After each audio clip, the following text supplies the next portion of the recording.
É isso aí, salve, salve, gente boa, seja bem-vindo, muito bem-vindo ao canal. Nesse vídeo nós vamos falar a respeito do seguinte: você é participante ou integrante no corpo de Cristo? Entenda melhor comigo até o final, não sai daí.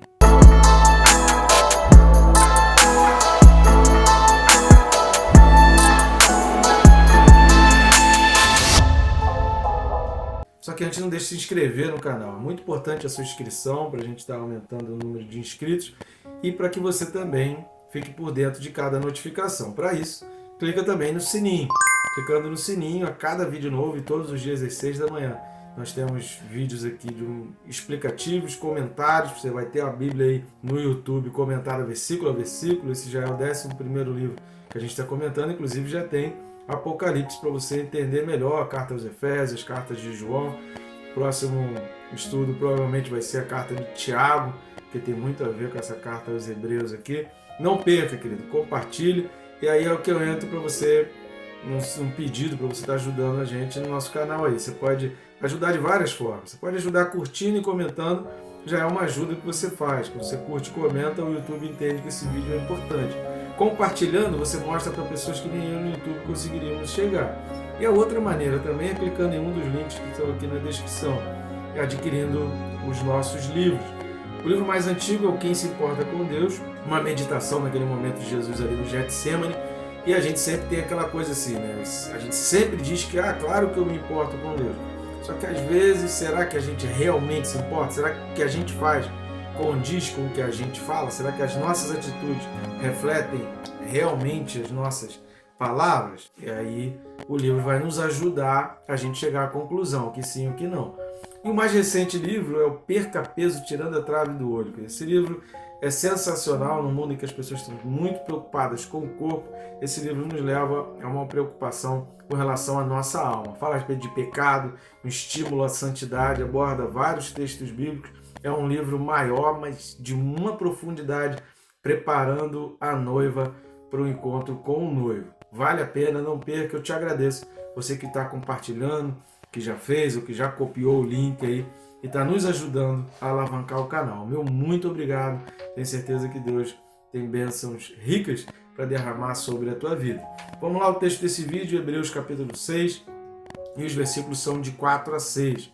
Hebreus 6, de 4 a 6, diz assim: É impossível, pois, que aqueles que uma vez foram iluminados e provaram o dom celestial e se tornaram participantes do Espírito Santo e provaram a boa palavra de Deus e os poderes do mundo vindouro e caíram, sim, é impossível outra vez renová-los para arrependimento, visto que de novo estão crucificando para si mesmos o Filho de Deus e expondo-o à ignomínia. Esse vídeo é o segundo vídeo de 4, nós vamos ter 4 vídeos correspondentes a esse trecho do 4 ao 6. Depois nós teremos mais vídeos referentes aos versículos 7 e 8, que são complementares, vão fazer parte de um bloco de estudo a respeito disso. Eu recomendo assistir o vídeo anterior e também os vídeos referentes aos capítulos de 3 a 5. Por quê? Desde o primeiro versículo da carta aos Hebreus, o autor vem construindo todo o entendimento, falando a respeito de quem é Jesus, a importância de Jesus, quem era Jesus em relação a Deus, quem era Jesus em relação aos anjos, quem era Jesus em relação aos sacerdotes, em relação a Arão, em relação a Moisés. E do autor ele vem fazendo toda uma construção, dando um pano de fundo, para que ele, enfim, entre aqui em Hebreus capítulo 6. Nós falamos no vídeo anterior, assista o vídeo anterior nos alertas que nós damos, para que você não considere esse trecho da Bíblia como um trecho completamente isolado e fora do contexto, porque senão você realmente vai ficar mais difícil do que é. Esse texto é de muita difícil interpretação, traz muitas discussões entre arminianos e calvinistas, mas vai ficar mais difícil ainda se você não ler todo o contexto, se você não ler toda a carta, ler toda a carta aos Hebreus. E nós temos já vídeos até aqui, já está disponível aí no canal, para você estar assistindo e ajudar você nessa interpretação. Vamos lá ao texto aqui de Hebreus 6, de 4 a 6. Mais detalhadamente, nós vamos falar do versículo 4 nesse vídeo. Então vamos ao versículo 4, que começa falando, é impossível. Esse impossível aqui, ele está ligado ao versículo 6, onde ele fala novamente impossível. Por isso que a gente precisa ler o texto inteiro, por isso que eu dividi. A gente lê sempre o texto todo de 4 a 6 e vai destrinchando, porque a gente vai ter que ficar indo lá e cá, não tem como você entender sem ficar fazendo esse vai lá na frente e volta, não tem como, é um texto de difícil interpretação. Esse impossível do versículo 4 está ligado ao impossível do versículo 6, quando está falando renová-lo para arrependimento. Preste atenção na expressão para arrependimento, ou seja, significa que a pessoa não estava completamente arrependida ainda.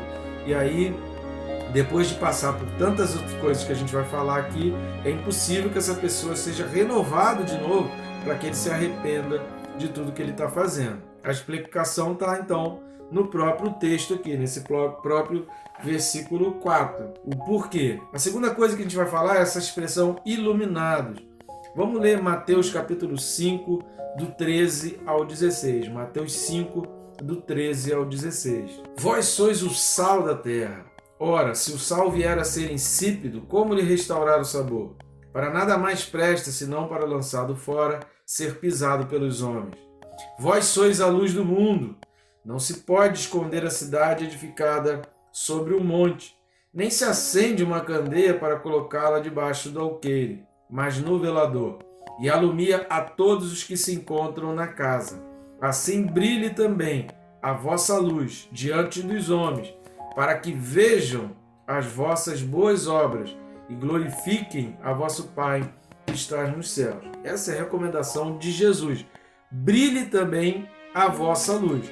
Agora vamos para a palavra iluminados. A palavra iluminados aqui no grego é a palavra fotizo.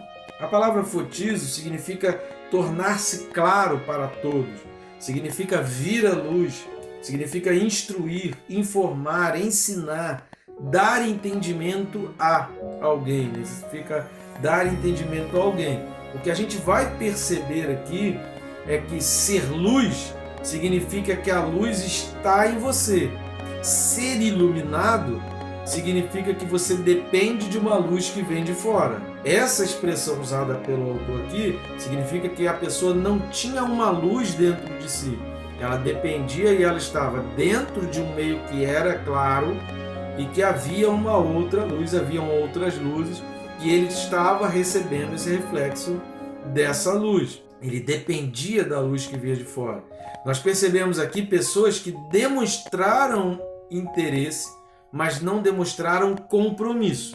O que a gente entende por essa expressão iluminado, pela palavra utilizada pelo autor para traduzir aqui iluminados, lendo o texto de Mateus 5, que a gente acabou de ler, do 13 ao 16, que Jesus está falando, brilhe então a vossa luz.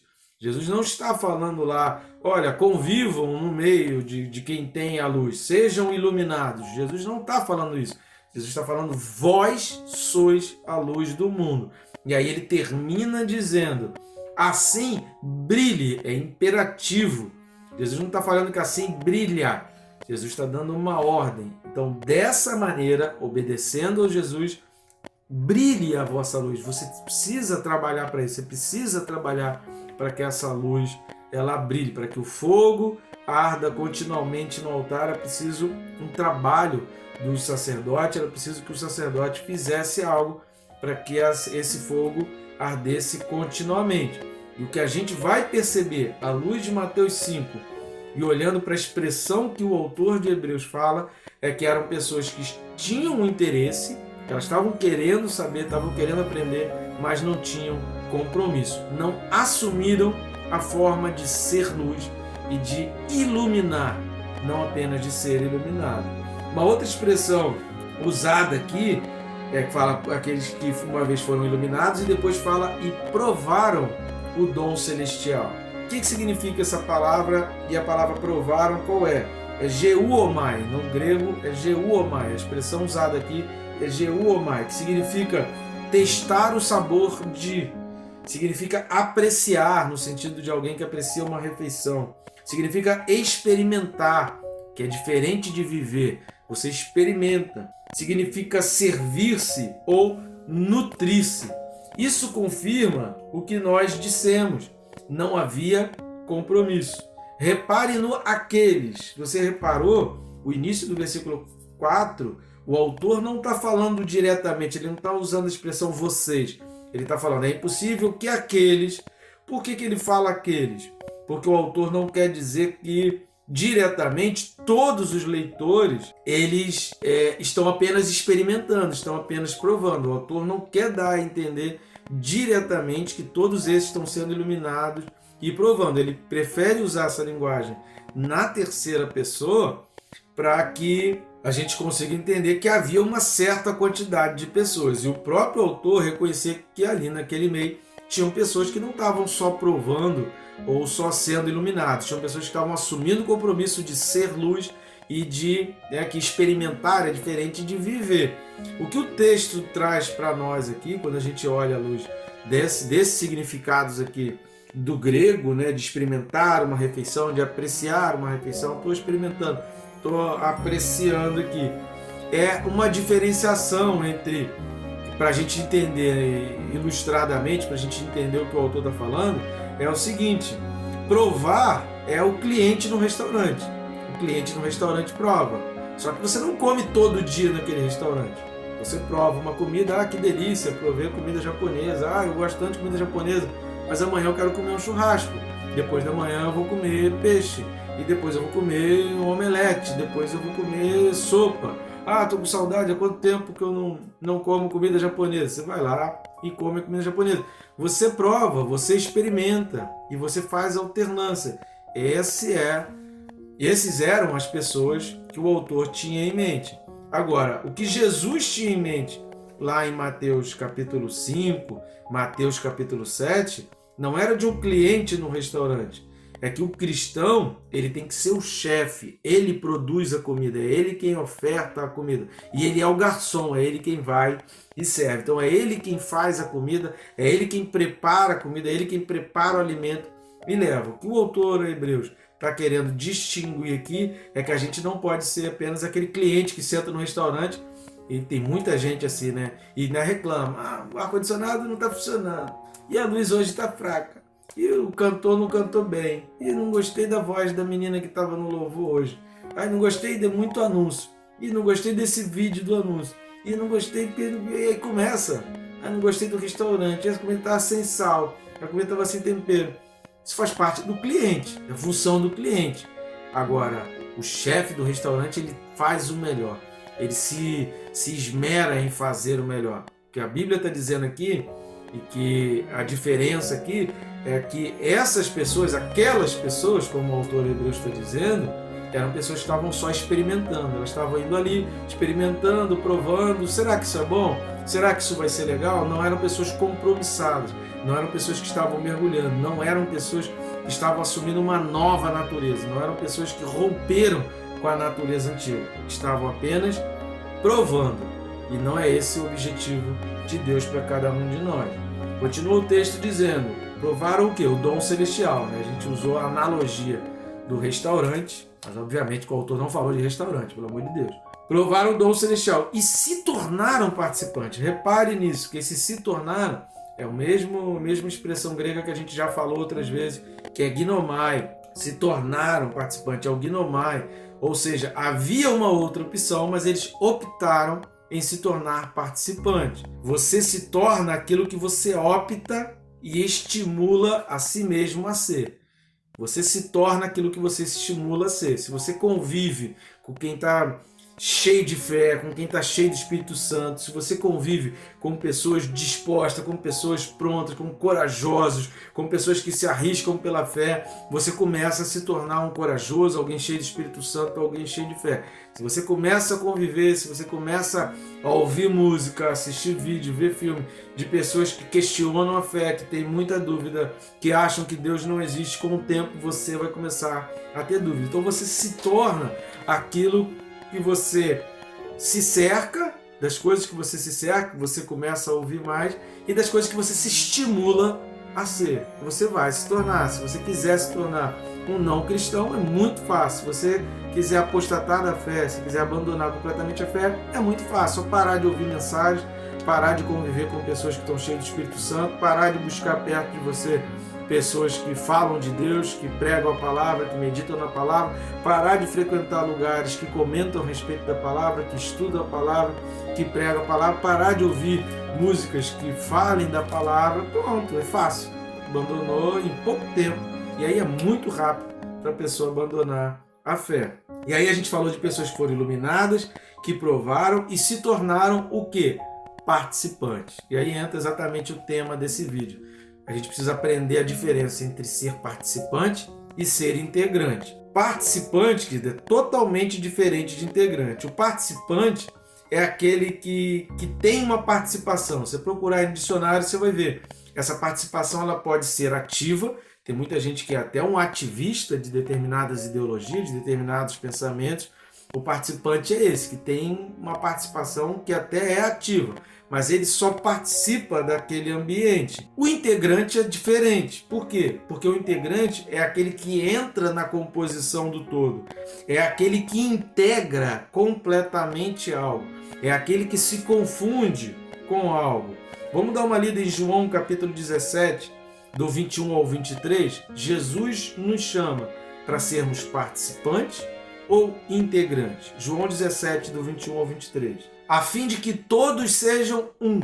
E como és tu, ó Pai, em mim e eu em ti, também sejam eles em nós, para que o mundo creia que tu me enviaste. Eu lhes tenho transmitido a glória que me tens dado, para que sejam um, como nós o somos, eu neles e tu em mim, a fim de que sejam aperfeiçoados na unidade, para que o mundo conheça que tu me enviaste e os amaste, como também amastes a mim. Várias coisas aqui que confirmam tudo que a gente falou, tanto no vídeo anterior, quanto que a gente vem falando nisso. Ou seja, no vídeo anterior a gente falou que pelos frutos se conhece a árvore. Então, o mundo precisa perceber, o mundo precisa ver em você, o mundo precisa ver que você é diferente. Mas diferente por quê? Porque você participou? Porque você foi iluminado? Porque você provou? Não, diferente porque você não é um participante, porque você é um integrante. Diferente porque você optou, eu não quero ser participante, eu quero ser um integrante. Para você entender essa diferença entre integrante e participante, eu vou trazer uma ilustração rápida. O que é o participante? O participante é, por exemplo, o alface na salada. E ali tem alface, tem selga, tem, sei lá, alho poró, tem um monte de outras verduras ali naquela salada. A alface, ela é participante da salada. Você consegue identificar. Se você não gosta da alface, você pega os outros ingredientes e deixa a alface de fora ali, porque ele está participando da salada. Mas você pode ingeri-lo ou não. Integrante, o que é o integrante? O integrante é o purê de batata. Tem a batata, tem leite, você pode colocar alho, tem gente que bota cebola, tem gente que bota orégano, tem gente que bota um creme de leite, tem gente que bota um requeijão. Só que depois de pronto, querido, separa. Igual você fez com a alface, você faz, eu não gosto do requeijão, vou comer o restante. E a batata? Eu vou tirar aqui a batata que tinha muito nozinho. Eu vou tirar aqui a batata que era menor. Você consegue fazer isso no purê de batata? Não, por quê? Porque você botou ali no fogo o leite, o requeijão, o alho, a cebola, a batata, você juntou tudo ali e eles se tornaram um. Aí já não dá mais para separar. O purê de batata você não consegue mais separar os elementos. Por quê? Porque os elementos eles não são participantes daquele prato, eles são integrantes. É assim que Deus nos chama. Deus nos chama para sermos integrantes do reino, um com Ele e com o Pai. O mundo identificando, aperfeiçoados a cada dia, porque isso não acontece de uma hora para outra, isso não é momentâneo, isso requer uma jornada, isso requer um percurso. É lá no final do caminho que a gente vai concluir esse nosso percurso e receber o galardão pela nossa vitória. Por isso a gente é premiado, por isso a gente é galardoado, por isso a gente recebe um novo nome, por isso a gente recebe uma medalha, por isso a gente recebe um prêmio, porque na jornada a gente cumpriu até o fim, como o autor veio dizendo, mas a gente precisa trabalhar na nossa vida. E o que vai mostrar quem realmente a gente é. E o texto aqui, são vários textos bíblicos que falam que o mundo tem essa expectativa, que o mundo olha para nós e que a gente precisa mostrar isso para o mundo. O que vai identificar o que o mundo olha para nós são as escolhas que a gente faz diariamente, as opções que a gente faz, daquilo que a gente quer se tornar. O que você quer se tornar? Faça uma escolha e cerque-se das pessoas que também querem se tornar e das pessoas que estão ajudando um ao outro. É por isso que a gente precisa da igreja. É por isso que é impossível você chegar lá, você alcançar e você não cair sem a ajuda de um dos outros, sem viver numa comunidade. A gente já falou isso nos vídeos anteriores aí. Não deixe de assistir todos os vídeos até aqui e não considere que desse vídeo como sendo algo completamente isolado. Não assista esse vídeo de uma maneira completamente isolada e muito menos entenda esse texto de Hebreus 6 como sendo um texto completamente isolado do seu contexto. Tá bom, gente boa? Que Deus te abençoe rica e abundantemente.